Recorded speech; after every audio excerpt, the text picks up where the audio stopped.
Hey everybody, G4 Video 5 here, and welcome back to some more Grand Theft Auto Vice City, the definitive edition. In this part, we will be completing the mission Guardian Angels for Colonel Cortez. Tomas, I appreciate your coming. Forgive me for getting straight to business. Diaz has asked me to oversee a minor business transaction. Let's hope it goes better than last time. Which is why I thought of you, my friend. I've dropped some protection at the multi-story car park. Pick it up, then go and watch over Diaz's men at the drop-off. Gracias, amigo. Diaz, huh? Apparently that angry midget runs this madhouse. Let's see what that creep has to do with things. Ooh, did you hear that during the cutscene there? Old Colonel Cortez is gonna be dropping off a magnum condom for our monster dong. It's gonna be great. Using that thing during this exchange between Ricardo Diaz and another party of some kind. And we're going to make sure that this exchange goes well. A bit of a spoiler, it's not going to, as you would imagine. And so this rifle that we're picking up will come in handy, as it'll be a nice change of pace compared to the usual pistols and golf clubs we've been using to take care of enemies up to this point. Hogging all the action, I see. Look, you want to do something other than just shadowing me everywhere? Why don't you come along and show me if you're any use? I might just do that. The name's Lance, by the way. Tommy Vercetti. Let's go. Well, looks like the perv ball is back, stalking us once again. Absolutely disgusting, although I won't judge Lance too much because he has a really nice outfit, and he has that uniquely white Infernus, which you don't necessarily have to grab right now if you're into those types of vehicles.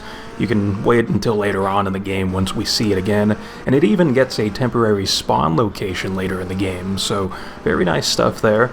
Something a little fascinating in my opinion is that the bike physics do change whenever you have someone tagging along with you. So right now, since Lance is on the back of the bike does have a heavier weight to it.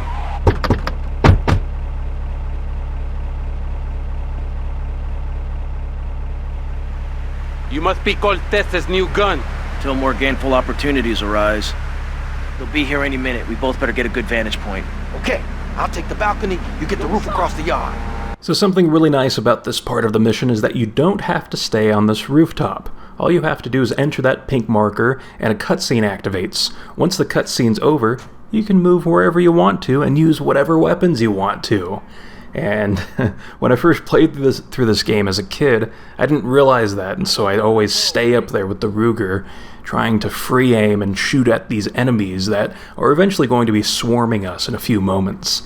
And that would make the mission a lot more difficult than it needed to be, because it's much easier to shoot these guys when you're closer to them on ground level.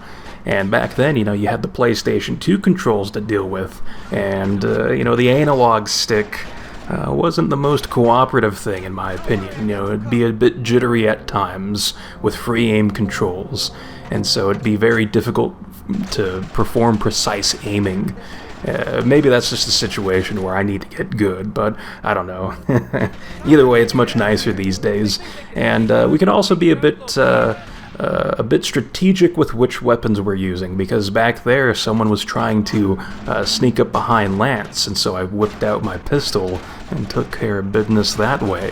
And so, don't be afraid to do that type of stuff, especially since these guys are all dropping SMGs, great weapons that I'm going to try to get as many as possible throughout this mission, because the SMG is going to be very handy, especially when performing drive-bys.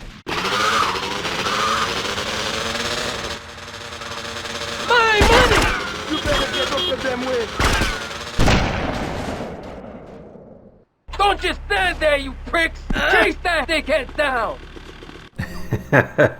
I swear I did not edit that audio at all. Sometimes when Tommy takes fall damage, he makes noises like that. And Claude did the same thing too in GTA 3, so that's just something that happens. I didn't do anything to amplify that scene, but nice pancake back there flopping around the place. It's like a sensual MILF. Yeah, but this whole sequence involves us performing a drive-by on that fiend trying to take off with the money, and it's easiest if you drive alongside the person that you're chasing after rather than shooting him from behind. I live! Dickheads! and it's all down to you. What is your name? Tommy. I see you soon, amigo, I think.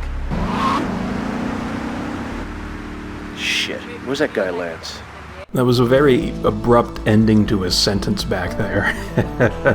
But yes, that takes care of this mission. Very nice stuff. We get a phone call from old Ricardo Diaz immediately after this mission that we'll cut ahead to. Tommy, it's Ricardo Diaz. I want to thank you for looking out for me, my man. I asked that prick Cortez. He said you're the real deal, my friend. Will you not come see me? I need a guy like you. All I have now is dickheads. Dickheads everywhere, yo. I make you real rich. And with that, we now have Ricardo Diaz's missions unlocked, and we will be doing his first mission in the next part, which is called The Chase. So until then, I will see you next time.